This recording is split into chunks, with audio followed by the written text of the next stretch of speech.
करम जान के ससुराल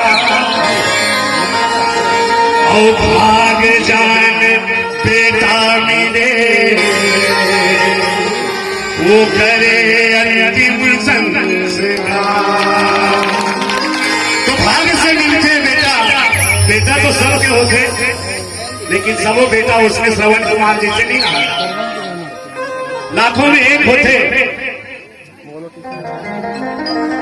कि पीपर काटे वो पैमाने है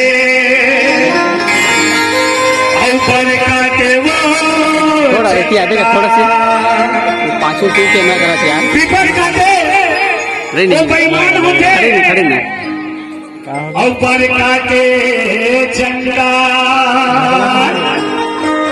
और ममुहा झील काटे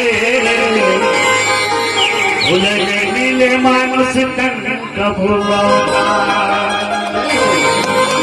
तो ऐसे ज्ञान मिलके पुराना दोहा है जिला अपन जतन के रखे हैं पुरखा की चीज ला हमार संस्कृति ला हम रखबो समार के लगबो तब वो एक दिन काम आते।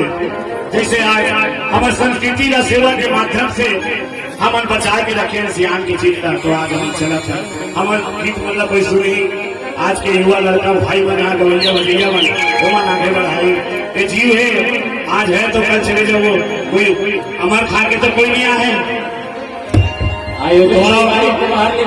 भैया आप थोड़ा सा आयोजक परिवार मुखिया सदस्य शांति बनाए रखे और सुबह भक्ति भाव में अपन मन लगाए, नहीं फिर पीपर ऊपर काटे वाला बात हो रही है। आप ये बात तो कालू भैया बहुत ही अच्छे से बताई से भैया।